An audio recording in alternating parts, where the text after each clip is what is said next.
Good evening and welcome to Hot Topics from the Soul. I'm your host, Dr. Valerie Parker Hagan, and I'm so delighted to be here with you this evening. Have my co-host. Good evening, Dr. J.R. Thicklin, and I'm so glad to be with you on this last Tuesday before the Christmas holiday, and we're looking forward to a great time together tonight. Absolutely. I'm so excited about this show because the last couple of weeks we've been trying to give information and encouragement to individuals, especially during this holiday. And this morning, the last couple of days, I've been like kind of rolling in my spirit, trying to see what we were going to discuss today on the show. And I just couldn't come up with anything because I tried to be prayerful so that what we need to say doesn't get in the way of what people need to hear, because we operate in flesh a lot of times, and there's so many people that are thirsty, that are hungry, as Jesus said, for the living bread, and there's no food out there. So I wanted to be strategic in what we are offering on tonight's show. So I sent out on my post as well, saying that if anyone had any questions or comments that they wanted us to address, they can email me at soultopics@gmail.com. That's soultopics@gmail.com, because if you put it in the messaging on Facebook or YouTube, everybody can see who you are. And if you want to do that, that's fine. You can do that, but sometimes people want to stay private, so I want to respect your privacy. So if you want to email me at soultopics@gmail.com, you can. This show is very much exactly what it is. It is Hot Topics for the Soul, because we do address issues and subject matter that matters to people, those subjects that really touch home, and that, I'm grateful that we're not afraid to deal with them because of the fact they have to be dealt with. And sometimes it's a matter of hearing it out. Sometimes it's informational. Oftentimes it's inspirational. But We're always dependent on it being motivational. Yes. We're a couple of days away from Christmas, and so many emotions are running through individuals: happy, sad, uneasiness. And this morning in my prayer and meditation, I kept dozing off to sleep. And as I would awake, it was because I couldn't breathe. It was like I was being suffocated, and I felt myself grasping for air. And I was like, what is this? I fell back to sleep, and it happened again. And I said, remember to breathe. And I said, that's what message I want to relay to people that are watching me this evening, that regardless of what you're going through, remember to breathe. Because if you stop breathing, you can't move forward. You can't participate in this life space. So remember to breathe, regardless of what it looks like, what it feels like, and sometimes what people are acting like. Remember to breathe. Dr. Val, breathing is fundamental for us, not only, from a biological standpoint, not only from, if you would, a physiological standpoint, but breathing is very important to us as human beings in life. And that's what I think your dream was all about, was remembering to take the time to breathe in the midst of a very fast-paced life that we're living in, especially now with the unknowns and uncertainties there. A lot of unknowns. So many people we're going through the motion, and we're going through the motion as if we're running from something, and perhaps we are. But breathing and taking the time to breathe does a lot for us mentally, spiritually, physiologically. And those are the things that we have to recognize. It is so powerful inside of dealing with anxiety, inside of dealing with stress, inside of dealing with just uncertainty. Because when we take time to breathe, that deep breath in, when we inhale that deep breath there, yes, we take just a little time to release it, breathe through our mouth. What happened, there's a cleansing that also happens there in terms of it, because breathing lowers and gently helps to calm us down. It calms down. It definitely affects even the blood flow. It affects even our patterns of breath. And so when we can take the time to breathe, I like to say, take in our world. sometime, it will change the whole course of our day and change the dynamics of the things around us. Yes. You know, let's take, for example, if someone comes to you with some bad news, and I know me, when someone, I can tell by a tone that I'm not going to like the news that's going to come out of their mouth. Exactly. So while they're talking, I'm just like standing there and not breathing. Yeah. And a lot of times you do that, not really realizing you do it until you give out that breath. I want to be dizzy afterwards because I forget to breathe. But that's what it's like for so many people. Life is happening, life is happening, life is happening. And you're just going and trying to do the best you can. And in the midst of it, you're forgetting to breathe. You're forgetting to remember that, you know, if you take another breath, it'll get better. You know, today is one day, but then the next day beholds another day.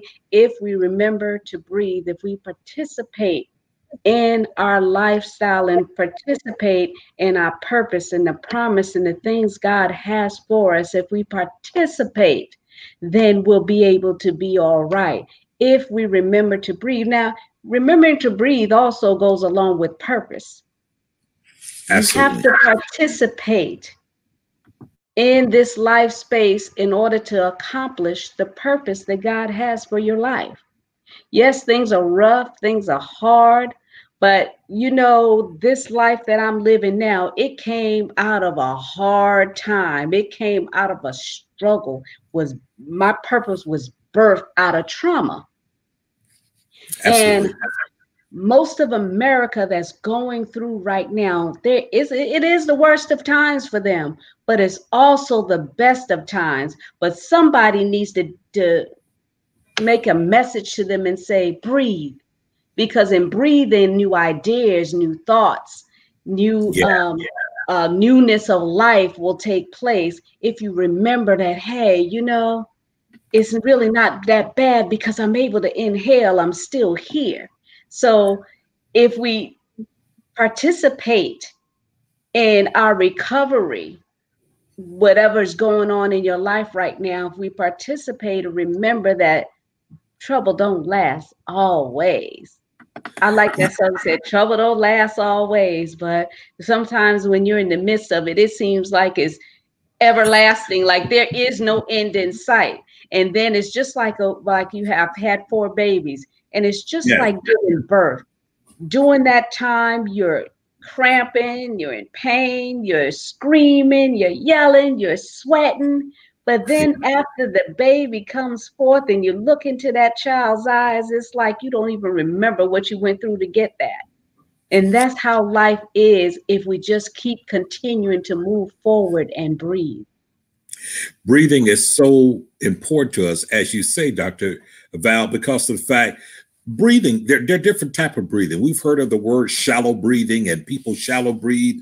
Sometimes you was talking about a woman having a baby, and oftentimes I remember those early days of Lamaze class when a woman is in labor and going through those contractions, and oftentimes there was a rhythm in the breathing. You know, the doctors would have her going.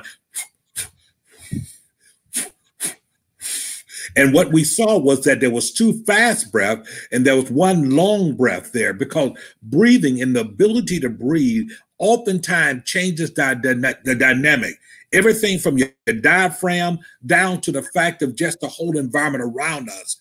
So many of us, we feel like the world is coming in and is closing in on us, as if someone who is dealing with claustrophobia, and it feels like things are coming in on us. And what happens is that our mind then begins to race. Our mind begins to race with the fear of the unknown. Our mind begins to race with the fear of what's going to happen next. And because of the uncertainty, watch this, the uncertainty causes us to feel scared, causes us to feel afraid. But there's some things that we can do, Dr. Val, and that's the fact of we can manage a lot of that through just our breathing, as you said. When we can focus on what's in our control. See, most of the time anxiety hit, most of the time we get stressed out. It's because we're focusing on what's not in our control. We focus on the worst scenarios. We imagine the worst thing. We imagine the worst outcome. But we have to understand something, that our mind. Listen, there's a battle for our mind. And so whatever Mm-hmm. we nurture, that's what grows. If I continue Yes. to think, wow, this is what's going to happen, my lights are going to get turned off. I'm not going to make my mortgage. I'm not. And we continue to rehearse those things. Those are the things that grow inside of us. But this is what I want to say to people is that we have to begin to practice on managing those things that are in our control, those things that we can do. Like, for instance, in the midst of everything that's happening around us, we have to simply understand the fact that there are some things that we cannot change, right? Cannot control. Right. And so when we cannot change in our control, listen, we have to release those things and begin to focus on the things that we can control. You know, the Serenity Prayer is a prayer that's been around for so many years. Yes. And one of the things that it talks about is help us, you know, to help us to understand those things that we cannot control, you know, those things that we cannot control. And we need to be able to get in that mindset, because when we get in that mindset, we can shift our thoughts. We can shift what happens around us. We can shift the outcome. And that's what it's really all about. How do we shift these outcomes in times such as these? We can shift the outcome if we put our minds on the right thing. You know, one thing that you often talk about is the fact of finding that place, that center of peace. You know, even in our books of books, I love it there. In our books of books, in a particular passage in Philippians 4, it starts off by saying something that's so important. It says, and be anxious for nothing. Okay. Don't worry about nothing. Right? Yes. I mean, it starts right off like I said, be anxious for nothing. Wow. But by prayer and supplication, and say, and thanksgiving, make our requests known unto God. And that's what it says. So, because what it's saying is that, listen, don't waste your time spinning your wheel on things that you cannot necessarily control. But look, with prayer, petition, and with thanksgiving, being thankful for what you have right now. Right. Can make a difference, you know, and make your request known. Here's my request. But the part that I love so much, it says, and the peace, and the peace of God that surpasses all understanding shall keep our hearts and our mind through Christ Jesus. The peace of God does what? Surpasses all understanding. There is something when we find peace in the midst of the uncertainties of life. But we can find that peace if we're willing to not only breathe, take a deep breath once again tonight. Yes. And relieve. I mean, it's such a beautiful thing. And guess what? It slows down our breathing. It causes us to be relaxed. It puts us in a place of peace. And I'm telling you, when we get to that place there, life looks a lot different for us. And we won't be so overwhelmed. We can actually make it through what we're going through. Absolutely. And you know, Dr. J, I remember as a single parent during the holiday times, worrying about what I'm going to get them for Christmas. Didn't want my children to feel left out with toys around the Christmas tree. And I didn't have a lot of things and didn't have the resources. And thank God for places like the Salvation Army and different churches that had giveaways and stuff like that. And I utilized that. And a lot of times what I got, they didn't want, but I had something for them. And I appreciate those organizations that are helping the community at large. Every year for the past like 7-8 years, I would do Christmas and back to school drives. But because things have been so rough, I hadn't been able to do. So what I have been doing is just sponsoring families. Absolutely. You know, 1 or 2 families that have 3. The criteria was they have to have 4 or more kids. And the reason why 4 or more kids is because I had 4 kids. Absolutely. So, and 4 kids was hard. So I figure if you have more than 4 kids, it's even harder. And that's why I established the Soul of a Woman Foundation, is to help in the community. And the reason why my criteria are the way they are is because of what I went through. I knew when I went through a terrible divorce, a victim of domestic violence, I wound up being homeless. And most of the organizations that were out there they only had where the boys would be in one session and the girls would be, so my kids would be separated. Right. And a lot of times that's why parents choose to stay in their car or, be out on the streets, because they don't want to be separated from their children. And things are so bad right now. You can have your kid in a place and you thinking they're safe, Absolutely. safer than being in the street, and they're being molested. So a lot of parents say, well, I'll just be homeless, me and my kids. And that's kind of what happened with me. We wound up staying in a garage on a mattress, all 5 of us in a garage, because I did not want my kids separated. They'd already been through trauma of, the divorce, the domestic violence. Right. I didn't want to then be separated. I didn't want them to feel that it was over. Now mom's going to be taken away. I didn't want that. So I opted to live in that environment for 3 months. I did that.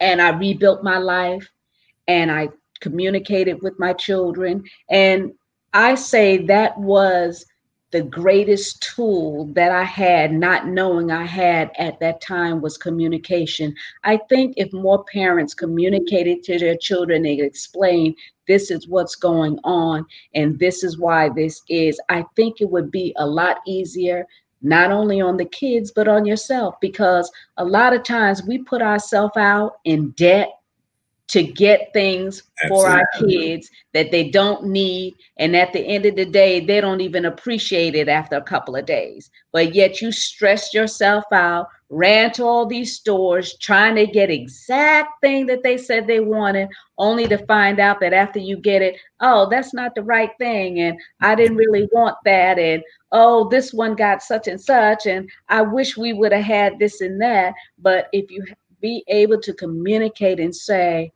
this is how it is. I can't do it this time.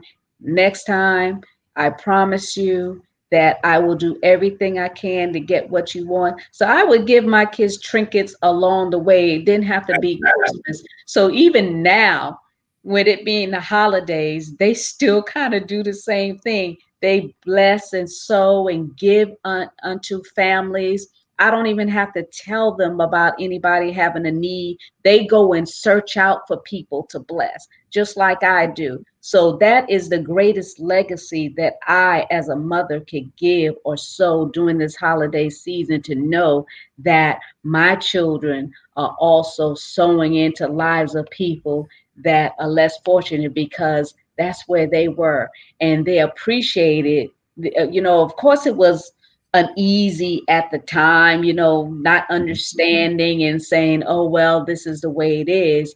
But as they got older, they began to appreciate and know and understand, and all the productive human beings on this earth. And as I said, doing as I did, sowing, giving back, pulling somebody else along the way with them, not being haughty, not being high-minded. I think the fact is we're trying to put ourselves in debt to overcompensate somehow for something we felt we did wrong, when we basically gave them life. You said so much that was so powerful, and I just really hope that people that are listening now and people that will share this, that you get it, because it was in your struggle and through some of the most strenuous time of your life that you learned some valuable lessons. And here's the powerful thing: you didn't just learn them, also your children. So that brings us back to even now, right up on that theme of just breathe. One of the things that we do know is that when we acknowledge our thoughts and our feelings, that is something really good. It doesn't matter how bad the situation is.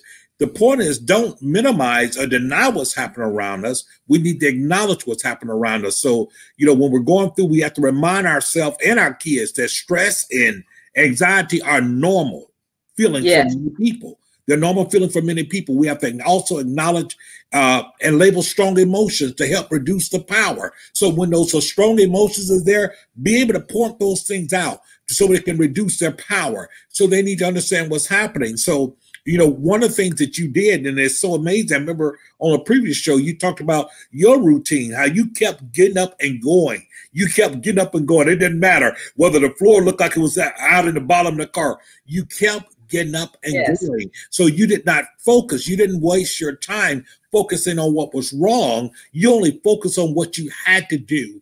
And that was important. And each one of your kids, knowing them, have taken so much of that with them. And someone's listening today, they have to understand, you know, being able to talk about these things. I know as parents, we like to protect our kids from a lot of things, but sometimes the best protection is to really allow them to know what's going on, so that they can understand these things are challenges of life. So first thing I would say is that you have to observe and accept.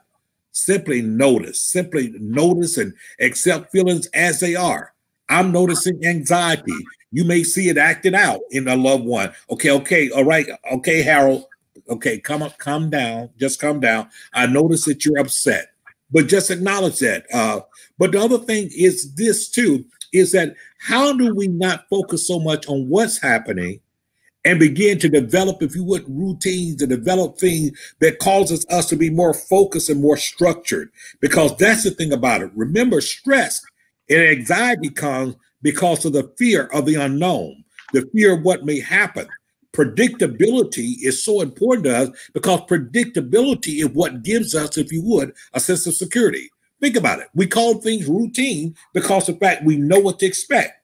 When we have rituals that we go through, here's our routine every morning that we do. Here's our routine that we do every afternoon. There's a certain comfort level inside the routine because of the fact we know what to expect. Yes. However, when we are dealing with uncertainties and we don't know what to expect, that's what causes stress to rise. Anxiety there. But you know what, Dr. V, we can get around that. There are things we can do to simply change the thing. So one of the things I like to say is the fact that we have to practice patience. Did I say practice? Yes, practice. We have to practice patience. Anxiety oftentimes look bad. Anxiety people look like bad behavior. Anxiety oftentimes look like people are just showing out. But when we practice patience and everything, we allow ourselves to show compassion. So the way to get around uncertainty is create a routine. Create a routine, kind of like what you did. Structure the routines, because structured routines allows us to relax and anticipate what's coming. Structured routine. That is why, if you notice, when we have structure, order, it causes us to be more calm because it's a structure, it's order. Guess what? Peace and confusion are polar opposites of each other. But when we have structure, it causes that to happen. The second thing we can do is simply sometimes write it down. Write it down. Write it down. You know, I'm from the old school. We used to write things on the calendars. Yeah. You know, on the calendar, write out a things to do list. Display it where it's easy to see, because sometimes when we can see our goals or see our tasks, we can better accomplish it because it's not just in our mind. When it's in our mind, oftentimes it gets jumbled, mumbled up with so many other things that we feel overwhelmed. But when we're able to see it and then we're able to do it, we can mark off things as they come. Then other things, and you talk now when I listen to your story, and I know some of this is also in one of your books too, the thing was the fact of celebrating every accomplishment. Every accomplishment, celebrating the small as well as the large, because everything doesn't end with a physical trophy in your hand, but celebrate accomplishments, you know, whatever they are. You know, if they were able to do something better today than you did yesterday, track your progress. And then not only track your progress, celebrate accomplishing even small tasks. I finally got it. I will make you laugh. I am not a handyman, but man, when I mess around and fix a door or fix something and something I had to tighten up or screw in, you can't beat me rejoicing, because the fact that's major for me, because the fact it's been a challenge. So when we learn to do those type things there, it helps us inside of where we are. It helps also lower our anxiety and things like that. And then the last thing I'll say is this. Sometimes when we're being challenged inside of things, we got to learn to be forgiven, even of ourselves. Wow. Sometimes we're too hard on ourselves. So the thing I've learned to do is just allow it to be okay. Allow it to be okay. Allow it to be okay. If everything doesn't get done today, guess what? We'll just try again tomorrow. Let it go. Don't overwhelm yourself with things. Yes. Because if you do those type things, guess what? It clears your mind. It gives you optimism for tomorrow. It gives you a new starting ground. And I'm telling you, when we do those things, it makes it so much better for us and better for those around us. And we can really learn to breathe. Yes. You know, a lot of times just think about it. A lot of times when you're stressed out because you're trying to do something for somebody else, or you're Absolutely. trying to make somebody else feel good. You're trying to make somebody else like you. Right. A lot of our stress is inflicted. We do self-infliction because we're trying to be something we're not naturally, because we want to appease somebody else. And you should know that you're enough. If anybody is in your life space, and they're your friend, then they accept you for who you are. You don't have to become somebody you're not, a chameleon. You know, because you can only live that way for so long. And that's why people wind up being depressed, because they're trying to be somebody they're not, or they're depressed because the validation isn't there. But stop looking at what you don't have. People like, well, I don't have this, and you are enough. Just being you is enough. And focus on the things that you do have. Yes. First of all, if people are around you and they reach out to you, it's because they like you. You have something they have. You have gift. Everybody has a gift. Everybody has something to offer to somebody else, an emotion, a tangible. It doesn't have to be money. It doesn't have to be things. Some people are blessed just by your presence. Just the fact that you would pick up the phone and say, hi, how you doing? People are blessed about that. So I like to say, just take the time and breathe. Yeah. And if you're going through something, and you know, one of the other things that happened to me that I experienced, and I wrote it in my second book, Unveiling Secrets from the Heart, Forgiving Your Past to Free Your Future. Yeah. One of the things, I could not forgive myself for the many long years I stayed in my marriage. I could not forgive myself for the trauma that I took my children through. And I used to beat myself up emotionally all the time, saying, why? And then you go out and you start talking to people and tell them your story, and they be like, oh, that couldn't be me. I couldn't do that. But you can't see the picture when you're in the frame. When you're in the midst of it, life is so overwhelming. It just seems like it's just you. You don't realize that millions of people are going through and the same thing that you're going through. But while you're there in the midst of that core, it's like you by yourself there. You can barely see through a peephole. It's so overwhelming. But you know what I decided to do? I started to take ownership of my space. The space I was in, I started owning it. I started commanding it, because guess what? When you own your space, there's nothing nobody can do to break that barrier of confidence you have. Yeah, I went through that. I can't redeem time. No man can redeem it. If they could, we'd be selling it at the store. You know, give me some of that redeeming time. Give me, let's turn back the clock. No man can redeem time. So all we got to do is accept our space, own our space, take ownership of what happened, and move on from there. But a lot of times we're locked in emotionally because of things we've done in the past. Oh, I wish I could have. Oh, if I would have. Yeah. You know, we always go through that scenario. Oh, I wish I didn't get connected with that one. I wish it, but you know what?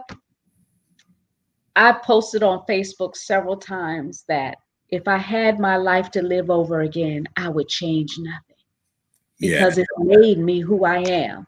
It's made me stronger. I'm a lot wiser. And it also helped me birth purpose. And I'm Yeah. walking in my destiny out of that.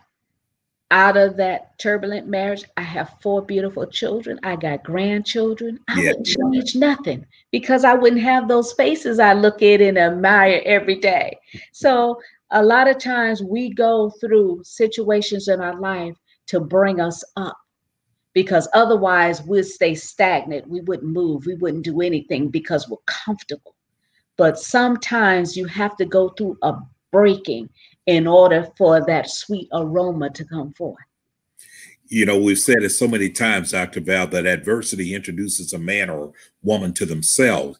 And so we are oftentimes, life will move us out of our comfort zone.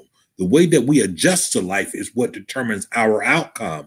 And that's one of the reasons that we have to take life in these, what I call segments and these increments there. When we learn simple things like, I need to breathe, I need to give myself opportunity to breathe. I need to practice good coping skills. And I know that's a word that for many, you know, in the religious circle, they don't like using the word coping, but coping is just the ability to manage. That's all it is, the ability to manage. So when we talk about, you know, just breathing, you know, there's a way to breathe. For instance, I will say we have to inhale gently. You know, in other words, don't just suck it all up at one time. Inhale gently and through our nose. And sometimes when we do that, and just hold it for 5 seconds and things, because, you know, inhale gently through our nose slowly, almost as if we're inflating a balloon. Let's put it that way, filling a balloon with air, right? And so we inhale through our nose, right? When we take it in, but when we exhale, we need to exhale slowly through our mouth. And through our mouth, when we exhale, guess what happens? We're releasing things. You know, I call it pursuing our lips, put our lips as through blowing through a straw or whatever. We release the things that are there. And when we do that, whether it's inhaling for 5 seconds, exhaling for 5 seconds, I used to love to say that, you know, when I inhale, I'm inhaling the positive energy. I'm inhaling the presence of the Holy Spirit. But when I exhale, I'm exhaling toxins. I'm exhaling negativity. I'm exhaling, if you would, the precious of this life. And when we learn to do that, we make a big difference in what we're doing. So part of that physical coping, Dr. Val, is about that. Using physical coping skills to decrease, if you would, our anxiety and encourage things such like our rational thinking. Think about how clearly you and I think when we really take a deep breath. Think about it. Deep breathing. Pay attention to how you're breathing. That, you know, one thing I've learned is the fact when you listen to people, you gave an example earlier when people, you can tell how to go by the way people start talking and what's coming. There's a reason that sometimes when we have certain news to share with people, you know what we say? Are you sitting down? Why are we saying that? We want them to be in a position that is more relaxed or more calming. So you want to pay attention to how you're breathing. You want to take deep, slow, deep, and equal breath. This is at the time to start taking shallow breaths here. Take slow, deep, and equal breath. And then the next thing we want to do, we want to make sure in our breathing, think about when we breathe and we take that time to breathe, we have opportunity, if you would, to ground our 5 senses. So the 5 senses that we have, we ground those things. Notice details around you. Label what you see. What is it that I'm seeing here? Label what you see. Label what you hear. Label what you touch. Label what you smell. That's when your 5 senses are grounded. In other words, don't let your mind. You ever heard someone say, I feel overwhelmed? When we feel overwhelmed, what happens, our 5 senses seem like they get hijacked. Everything. You just seem like you're a mess inside of it. But breathing will help reduce those things as well. Then here's something that some people may not realize is that simple thing of having something that you can squeeze. Not somebody's neck, okay? But something that you can squeeze, right? You know, even if it's clenching your fist, squeezing some Play-Doh. If you got some Play-Doh tape, if you got a squeeze ball, silly putty, a stress ball, squeezing those things there, it helps releases things, right? It helps releases things. What I'm saying is that we don't have to be stuck. We don't have to feel overwhelmed. We don't have to feel as if the world is crashing down on us. Because if we take the time to really breathe and ground our five senses around us and squeeze something, it helps us so cope with things in our life. And I'm saying to us that even in the midst of what's happening now, COVID-19, people just feel so stressed out. I'm going to encourage everyone that's listening to us today is take some time. Just because we are isolated, or should I say socially distant, and things doesn't mean that we have to create this point where we are totally distant and become emotionally disconnected.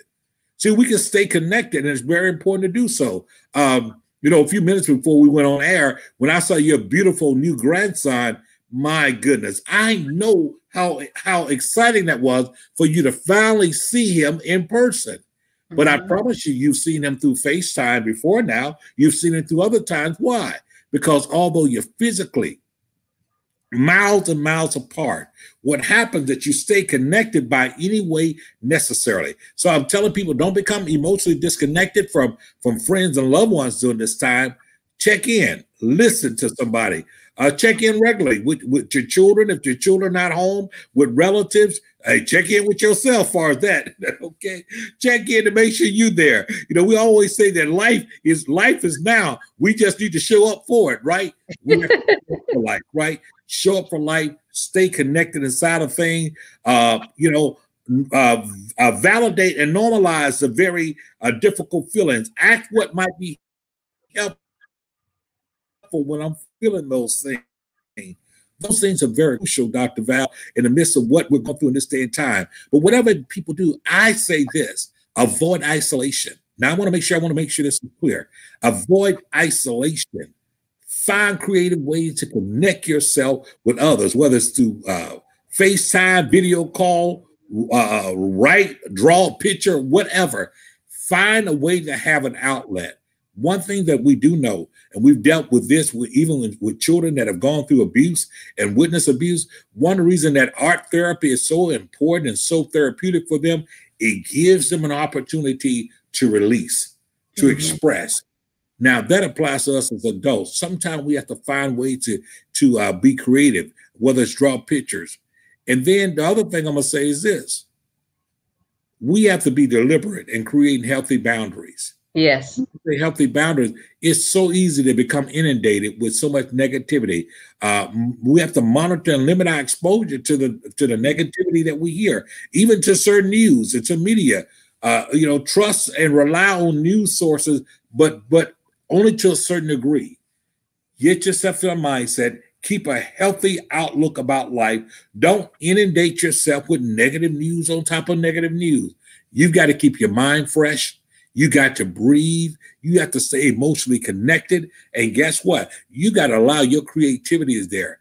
Establish new routine. In the midst of isolation right now, that we seem to be socially distanced, all that, once again, we don't have to become isolated from each other. What we can do is establish some new routines, start doing some new things, start getting ourselves together.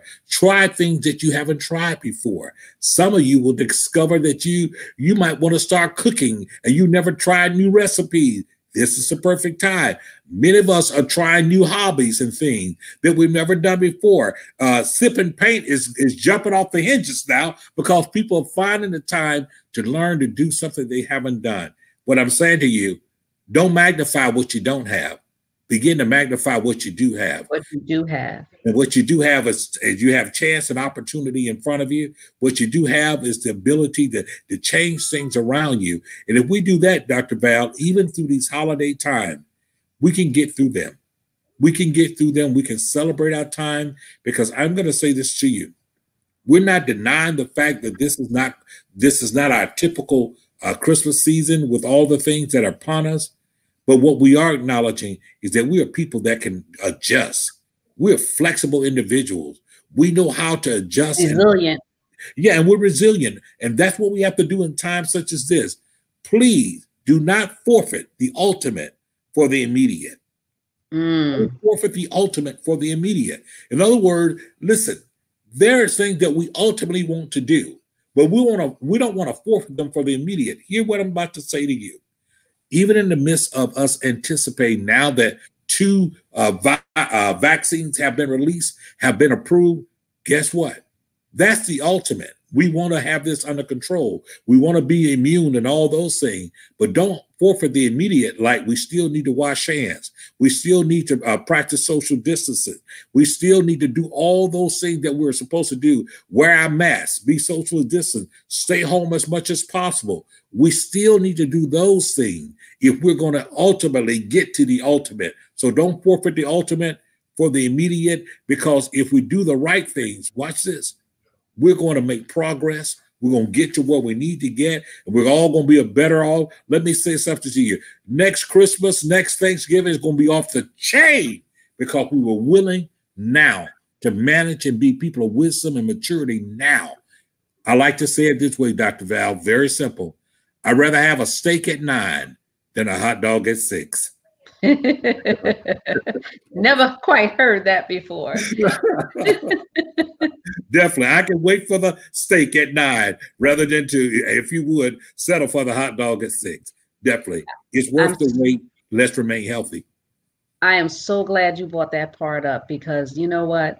There are people that are walking around without masks, not cleaning their hands and stuff because there's a vaccine. But the vaccine is just one step, because this virus has mutated. Yes. So you could get this vaccine and still get COVID, because there's several strains. So if everybody, that's what I'm saying. People won't participate in their rescues. They won't participate in their rescues for their life, for their dreams, for their family. If you want to have friends, you got to show yourself friendly. Absolutely. Do something for somebody else. Stop focusing on you, me, myself, and I. Do something for somebody. You know what? 'Tis the season to be jolly. That's what you do. Call up somebody and say, hi, how are you doing? I was thinking about you. Just wanted to give you a little love. I appreciate you. I appreciate you being in my life space. That's a gift. Right now, that's priceless, because a lot of people aren't getting that. A lot of people aren't doing that. So you have the ability to stir up somebody else's gifting. You have the ability to change somebody's life. You know, somebody could be sitting there contemplating taking their life, but because you called, because you mattered to somebody, they said, I'm not doing this. Somebody cares about me. So stop focusing on what you don't have and reach outward and start serving other people. Elevate your mind, not only for you to go higher, but for somebody else to get higher, so that they can be able to grow emotionally. And I know people don't like being shut up in the house. They don't like wearing their mask, but this is for the greater good. This is for the greater good. Mask up, glove up. Don't slack around. I was going to the airport, and I saw that the malls and everything were packed just like regular Christmas shopping. Nothing different, nothing changed. Cars upon cars, and forget the lines. I was in the grocery store, and this lady was back up, like she was like we were together. And I said, excuse me, miss. I said, excuse me, miss, I need you to back up off me. The lighter version, back up off. Now, my friends know me, and they know that's how I'm Dr. Val, but I'm gonna keep it back. I was like, excuse me, and I'm moving up. She moved up with me. I'm like, excuse me. I said, excuse me, you're getting too close. She was like, oh, okay. I moved up. She moved up too. I said, hey, I need you to back up off me. Wow. I had to go there after the 4th time. Back up off me, because, hey, my life is at stake here. I don't want you breathing and sneezing all this hair here. That's and me taking it in the house. I have to go spray it.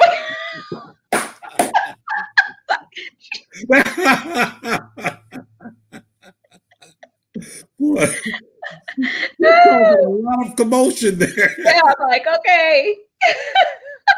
Wow. Yes. Yeah, we have to sometimes set our boundaries for people to understand that we value us. You know, I Yeah. ultimately believe that we teach people how to treat us. We do. And we don't have to be rude about it, but we definitely have to be intentional about it because Yes. people will operate as if, hey, no big deal. But it is a big deal. It's like Yeah. I tell people, one of the reasons that I do wear my mask is the fact that I'm not only protecting me, but I'm also trying to protect you. Yeah. I don't know if you asystematic where you Hey, got it and don't know. I exactly. mean, it be like that. You could have it and not know it because you don't have any symptoms, but yet you out there walking around and breathing on people and There you coughing. I was this guy had was asking me a question, and I had on my mask, and he is mad. He gonna pull down his mask and talk to me, and I'm like, go.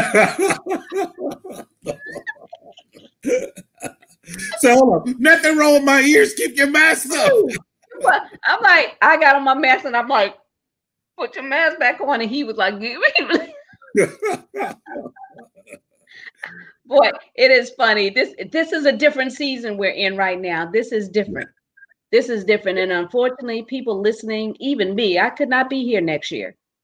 You know, is that this is just how bad this situation is. And just because there is a vaccine doesn't mean we have to lift up the slack. And that, not only that, and I love what was said. They got to understand a vaccine is just a vaccine until it's in your arm. They haven't gotten in your body. Guess what? It's still a vaccine. It's just like anything else that's on the shelf. On the shelf doesn't do you and I any good. I promise, whether it's Walgreens or CVS or Rite Aid or whoever, right about now, you can find a lot of different things on the shelf, but it does you and I no good if it's not in our arm. In the meantime, in between time, we've got to do the thing to protect ourselves. And know what? And there's nothing soft about it. It's called being smart about it. It's called having wisdom about it. It's called being mature about it. All of those things are important. There are those that really wrestle with the faith, Dr. Val, as if, where's your faith? You got those people who got you wearing masks? Yeah. But you know how many pastors are dead because they started challenging the people about them being faithless because they're not wearing their mask? They're dead, and some of their congregations are dead. It has been a record year of leaders dying. A record year. Oftentimes, because somehow or another, And not just small churches either, no, mega churches. Yes. For whatever reason, we think somehow or another we have to defend God as if we wear a mask, somehow or another, it is diminishing the power of God. It's the same thing we do. We have I call it a toxic theology. A toxic theology oftentimes puts us in a position that what we continue to think is somehow or another, we've got to save God's reputation. That's the same problem we have with mental health. When saints talk about mental health issues and things like that, we don't want to have that talk because the fact somehow or another, if I as a believer say I need to see a therapist, or I had to go see my counselor, or I had to go, somehow or another, we've let God down, and there's no... Because we didn't have that mind that was in Christ Jesus, and, they take little scriptures and stuff, but people need help. The most depressed people are saints of God. Oh, yeah. Oh, yeah. We're the most depressed. Just like the most brokest people. Most of them, the saints of God, they're broke because they feel that they're not supposed to have money. Yeah, and I have no idea where they read that scripture at all. I mean, not at all. Everything I read did say the poor I have will be around you always. Yeah, but the poor didn't have to be me. Thank you. That is for sure. But we have to, in this day and time, be wise. We have to be wise inside of it. There are many churches, and God bless them. They've opened their doors now. Some I've talked to a few pastors. They said, "Well, come January, we just going to move back in it." And my caution is just be wise inside of it. One of the things that I think we've been challenged in this year during this COVID is that there are many people have found out just really where their faith lied. Did their faith really lie in God or their higher power, or did it lie in the building? Did it lie in the fact of the folks that gathered inside of it? Because I am telling you, this has been a time that have made you recognize that, listen here, I better have faith in more than brick and mortar. I better have faith in God and who he is, because I'm telling you, what we've seen this year is like nothing we have witnessed in the history of our country, where houses of worship are closed down, but only the building is closed down. Worship is not closed down. None of that is closed down. As a matter of fact, this has been a most advantageous time to reach people like never before. Why? Because now we're challenged with the same thing. The same thing. So everyone is asking a question. And guess what? For those that didn't have faith, many of them are finding faith. For those that did not know, have any hope, they now are finding hope. And that's what we have to look at inside of whatever we're going through. You said it earlier. I like to say it this way: whatever we're going through, it has an expiration date. Whatever we're going through, it cannot last. It didn't come to stay. It only came to pass. My favorite passages saw it, and it came to pass. What? That means that it did not come to stay here permanently. It came to pass, okay? And that's what we're going to be saying here a year from now. I believe we will be saying, and it came to pass. COVID-19 came, and COVID-19 went. And it came to pass. Think about it. Some of our greatest challenges that we had, we thought we could never overcome it. It's insurmountable. But you know what? We can all look back and say, and it came to pass. And that's what we got to look forward to. And it came to pass. Hold on inside of these things. Take care of ourselves, because we have never been left without a comforter. We've never been left without a witness. Our favorite book says something else. You know what it says? It says, there is no temptation that has taken us, but that which is common to man. Listen, but whatever temptation, God has made a way of escape that we may bear it. Could it be that we're running from our escape rather than running to our escape? Because he's made a way of escape that we may be able to bear it. In bearing it, oh my, a play on words, in bearing it, there's also a pressuring, there's a crushing, but the crushing is what produced the oil, and the oil that comes out of us is what the witness is about our experiences. Had I not been afflicted, I would not have seen the listen. And that's why I say, even in the midst of what I'm a witness. Yeah. Had I not been afflicted. There you go. Listen, look here. You had to be pressed in order to get those books out of you. The books were in you all along, but you had to go through the affliction to birth the books. And I believe that even in this time here, there are some ideas, there's some thoughts, there's some dreams, even inside of ourselves, that are coming alive in the midst of what we're going through. That's why Romans is so important. And we know, what do we know? Well, I don't know much about history. I'm not a trigonometry specialist. I'm not a person who can tell you about calculus. I cannot tell you about arrow sign. But we know that all things works together for the good of them that love the Lord. That's what I do know. That's what I do. And see, that's the thing. When you're in the valley, when you're going through the storm of life, you can't see, like I said, you can't see the picture when you're in the frame. It's so overwhelming, but there is a bright side. There is a bright side. You will come out on the other side. Now, how you come out on the other side depends on you. Absolutely. Because you can be going through an experience, and there's lessons learned in the experience, and not saying that every time you go through something is because you need to learn a lesson, but when you're going through something, you're going to learn something about what you went through, good or bad. You're going to learn something, and what you take away to empower you is what's going to make the difference to hone you into that person that you need to be. But you're going to be somebody because you're already somebody. It's just dependent on how great you want to be of a somebody. I know a lot of people, they couldn't cook before the pandemic. Now they're cooking and they selling their food. Exactly. Other people couldn't sew. They couldn't sew. Now they're sewing and making clothes. They're making masks.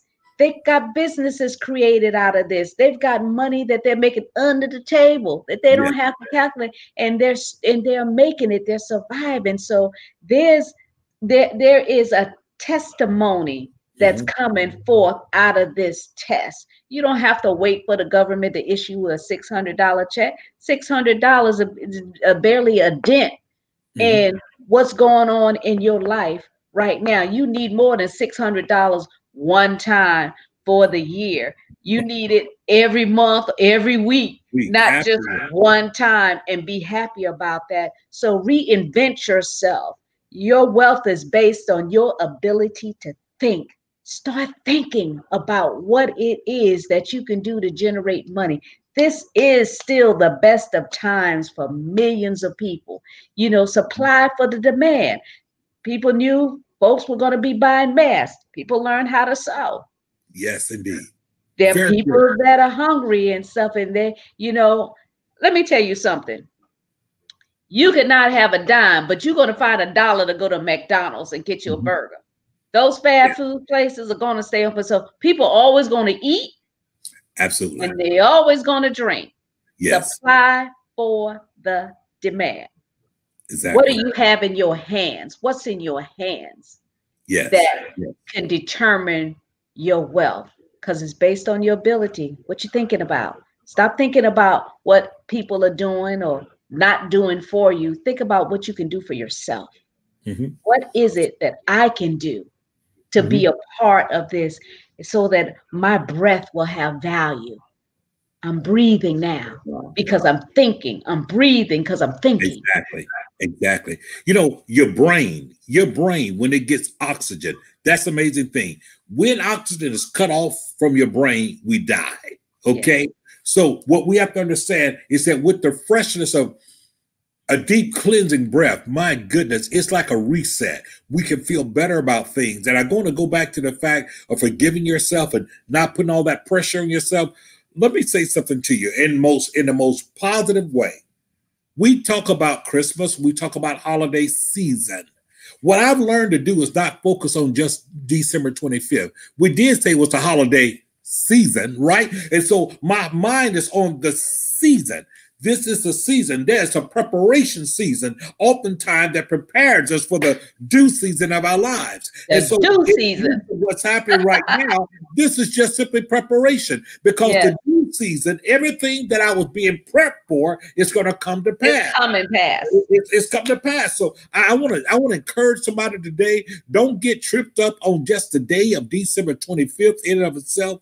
This is a season. I'm telling you, this is not an event. It is a season. This is not an incident or just one item. This is a season of your life. And I'm telling you, even before we came on today, I received a phone call unexpectedly.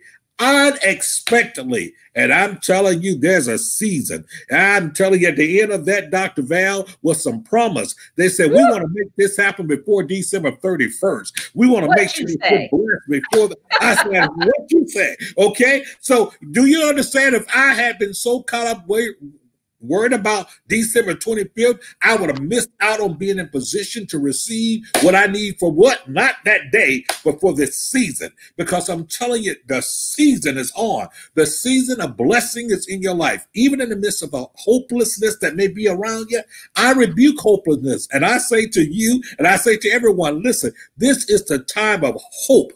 This is the time of belief, because hope that is seen is not hope. So let me say, I'm not measuring myself based upon what I can predict. I'm measuring myself because of the fact of that which I've been prepared for, because that's the only real luck, is when preparation meet opportunity, and preparation has been prepared. My setback before was preparing me for this. My loss years ago has prepared me for this. My defeat in thing years ago has positioned you and I for right now. So don't forget, there's a season that's coming. Your seeds have been planted a long time ago. The things that you responded to from before is coming home now, and is about to what? It is about to be reaping time. And so don't season. Day. It is reaping time. I'm telling you, 2020 is going to end strong for me. Yes. 2020 is going to end strong, because it's going to catapult me into 2021. And 2021 is on like popcorn. It's on. And that's what people need to understand. Don't be defeated today. Don't. I lost a loved one. Do what you're going to do in honor of your loved one. You don't understand. I didn't pass that last test. Make this test the best test of your life. Don't give up now. It's time to catapult yourself. I am jettisoned to the next level that is prescribed for me. And I'm telling you, it's prep season, and I'm entering that season. All right. From my home to yours, Merry Christmas. And the best is still yet to come. Yes, it is. Yes, it is. So look, be blessed on the day. Be blessed. Know that it's a great time to be alive. And just want you to know, listen, make the rest of your life the best of your life. Best of your life.